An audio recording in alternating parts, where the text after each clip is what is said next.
sembró de horror la Barcelona de 1912. Secuestraba, prostituía y asesinaba a niños para extraerles la sangre, las grasas y el tuétano de los huesos y elaborar pócimas que sus clientes consideraban mágicas.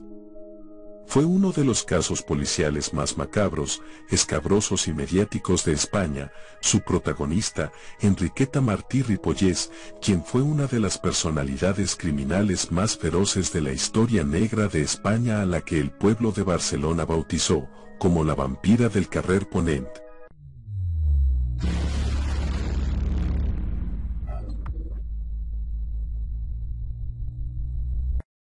Por aquel tiempo habían estado ocurriendo una serie de desapariciones de niños que mantenía en vilo a la población. Nadie sabía quién estaba haciendo esto y con qué fin, y se mantenía entre los empobrecidos pobladores un aire de desasosiego. Las autoridades, liderados por el gobernador civil, trataban de minimizar una situación que los ponía cuando menos como negligentes. Pero la misma realidad los ponía en evidencia. Eran muchos los niños que a diario desaparecían en las grandes ciudades durante aquellos años. Por aquellos días de febrero de 1912, la mayor parte de ciudadanos de Barcelona andaban preocupados por la desaparición de una niña de 5 años llamada Teresita Guitart, sobre cuyos detalles y circunstancias se estaba extendiendo ampliamente la prensa.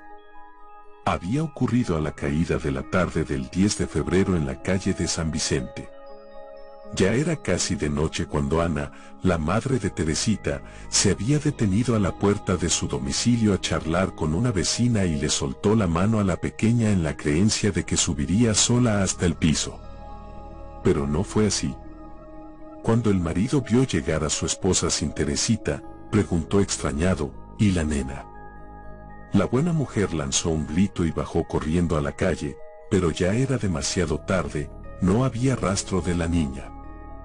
Lo que había ocurrido era que Teresita, en lugar de subir a su casa, se alejó un poco, curioseando, y de repente sintió que una mano cogía la suya y que una mujer extraña le decía con acento mimoso: «Ven, bonita, ven, que tengo dulces para ti». La pequeña, ilusionada, se dejó llevar un trecho, pero, al ver que se alejaba demasiado de donde estaba su madre, soltó su manita y trató de regresar. Demasiado tarde. La desconocida desplegó un trapo negro con el que cubrió por completo a la niña, la agarró en brazos para ahogar sus sollozos y protestas, y se perdió con su presa en las sombras de la noche. Y Barcelona vivió más de 2 semanas con el corazón en un puño pensando en la suerte que habría podido correr la infeliz Teresita Guitart. Todos los esfuerzos policiales resultaron nulos. Sería una vecina la que descubriría el paradero de la niña desaparecida. Se llamaba Claudina Elías, y un buen día se fijó en la carita de una niña que la miraba a través de los sucios cristales de un ventanuco y le pareció que su expresión era implorante. Era la casa de la vecina del entresuelo, en la que vivía con un niño y una niña, pero el deplorable rostro de aquella criatura de cabeza rapada no le resultaba familiar. Mira que si se tratara de la desaparecida Teresita. Se lo comentó al colchonero que tenía la tienda en la misma calle de Poniente, hoy llamada Joaquín Costa, y este se lo hizo saber al municipal José Asens, quien se lo comunicó a su jefe, el brigada Ribot. Y fue este último el que a primera hora de la mañana del 27 de febrero de 1912 llamó a la puerta del entresuelo primera del número 29 de la calle de Poniente. Le abrió una mujer que acababa de despertarse. «Buenos días.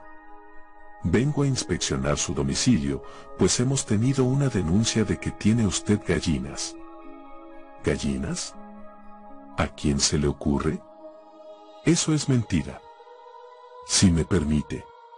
Y el brigada Ribot penetró en el piso descubriendo al fondo del pasillo a 2 niñas de corta edad. La dueña de la casa reaccionó y le dijo que sin una orden del juez no podía pasar. Pero era tarde. Ribot se acercó a la pequeña, que tenía la cabeza rapada. «¿Cómo te llamas, guapa?» «Felicidad». «¿No te llamas Teresita?» La niña vaciló y acabó diciendo, aquí me llaman Felicidad. Ribot preguntó a la mujer quién era aquella niña y ella respondió que no lo sabía, que se la había encontrado en la ronda de San Pablo el día anterior y le había dicho que estaba perdida y que tenía hambre, y ella se la había llevado a casa. La otra es mi hija y se llama Angelita, añadió. No había ningún rastro del niño que la vecina decía haber visto en repetidas ocasiones. Una vez en la jefatura de policía, que entonces estaba en la calle de Sepúlveda, la secuestradora fue identificada como Enriqueta Martí Ripollés, de 43 años y con antecedentes por corrupción de menores. Había sido detenida en 1909 en su domicilio de la calle de Minerva, donde descubrieron que tenía un local en la que ofrecía para actividad sexual a menores de ambos sexos y de edades que iban desde los 3 hasta los 14 años. En 1910 estuvo presa por el robo de unas joyas, pero salió pronto del encierro.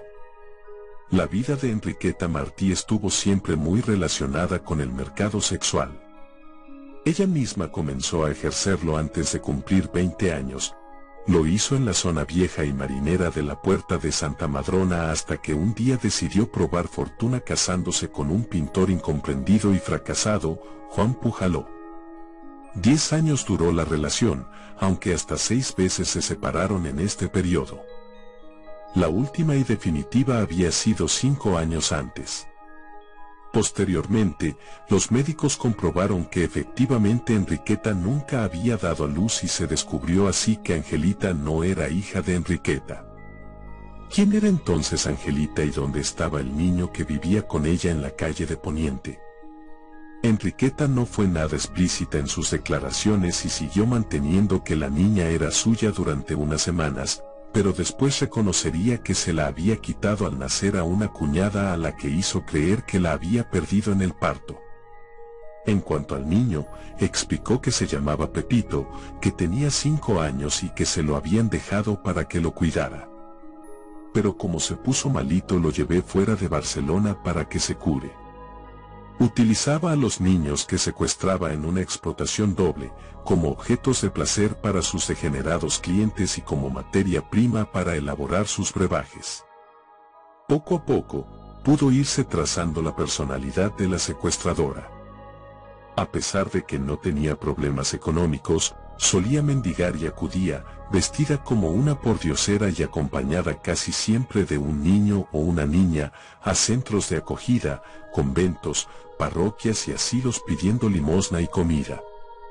Esta era su ocupación por las mañanas, pero a media tarde salía de su casa elegantemente vestida con sedas y terciopelos y tocada la cabeza con pelucas y sombreros. ¿Qué lugares frecuentaba? ¿A quién visitaba? Las declaraciones de las dos niñas, fundamentalmente la de Angelita, vinieron a demostrar que Enriqueta Martí era mucho más que una alcahueta secuestradora y corruptora de niños. Teresita contó al juez que aquella mujer, nada más llegar al piso, le dijo: ¿verdad que sientes picor en la cabeza? Anda, hija mía, déjate cortar el pelito y te pondrás buena.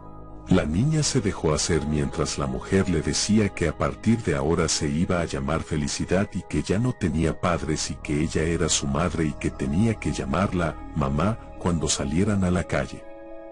Pero nunca salió a la calle ni le estuvo permitido asomarse al balcón o a las ventanas. Le daba de comer patatas y pan duro, no le pegaba, pero solía darle fuertes pellizcos.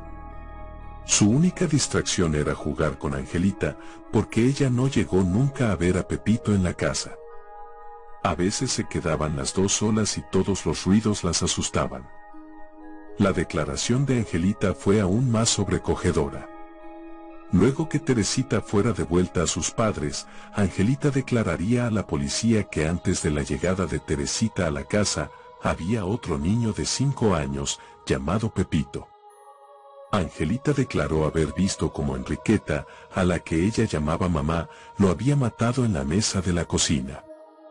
En una posterior inspección del piso se encontró un saco con ropa de niños llena de sangre y un cuchillo, otro saco con ropa sucia que en el fondo tenía huesos humanos de pequeñas dimensiones y una cincuentena de 50 jarras, botes y palanganas que contenían restos humanos en conservación. Tanto impresionaron al pueblo de Barcelona las declaraciones de las dos pequeñas que se abrieron suscripciones populares para abrirles una libreta de la caja de ahorros y hasta fueron presentadas en público. En el Teatro Tívoli, por ejemplo, se celebró una función en su honor y en los carteles se decía, Teresita y Angelita asistirán a la representación desde un palco. Pero lo más tremendo todavía estaba por llegar. Fue a raíz del registro que se produjo en el entresuelo de la calle de Poniente. Los del juzgado se quedaron atónitos cuando entre aquellas habitaciones sórdidas y malolientes descubrieron un suntuoso salón amueblado con gusto exquisito. El mobiliario, las lámparas, el cortinaje, las butacas y los sofás debían de haber costado una fortuna. En un armario colgaban 2 trajecitos de niño y otros 2 de niña. Había medias de seda y zapatitos a juego con los trajes.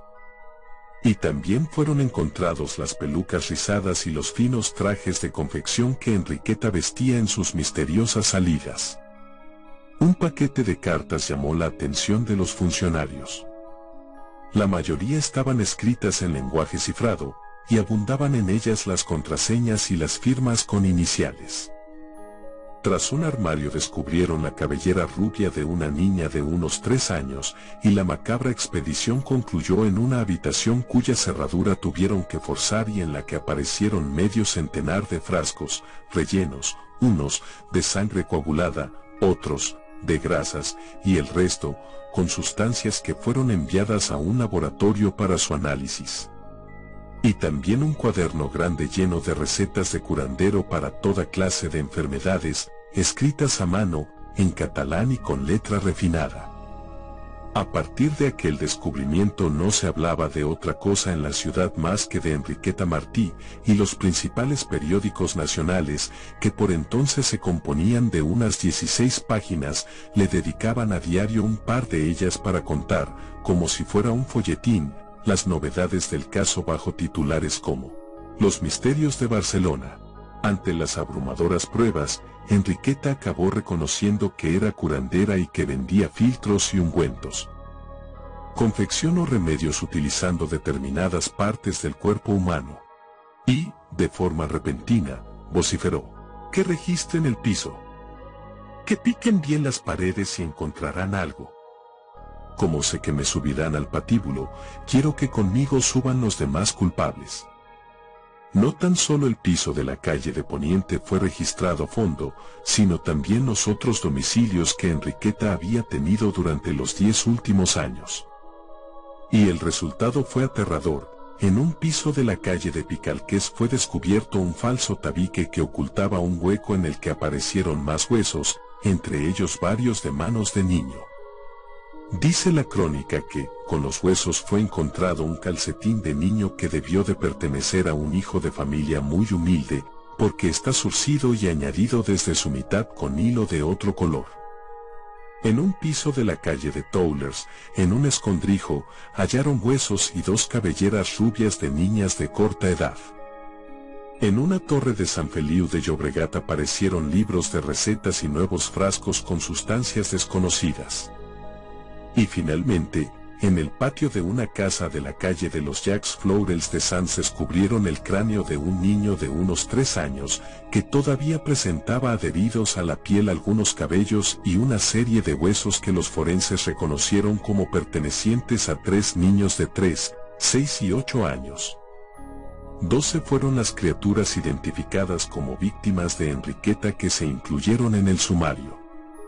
Los periódicos escribieron frases como: esos huesos hablan de crímenes bárbaros, y esos emplastos y esas curas, de supercherías medievales.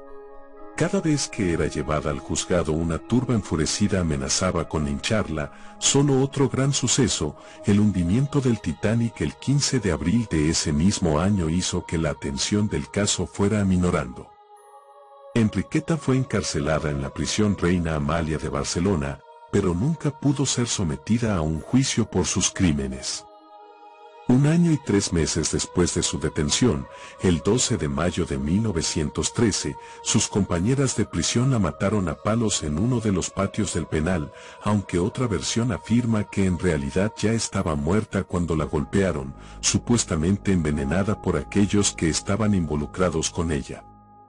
Fue enterrada sin publicidad en la fosa común del cementerio del Sudoeste, situado en la montaña de Montjuïc de Barcelona. En la mente de todos quedará su recuerdo monstruoso, del que se hablará durante muchos años con estupor. Si te gustó el video no olvides darle like y suscribirte.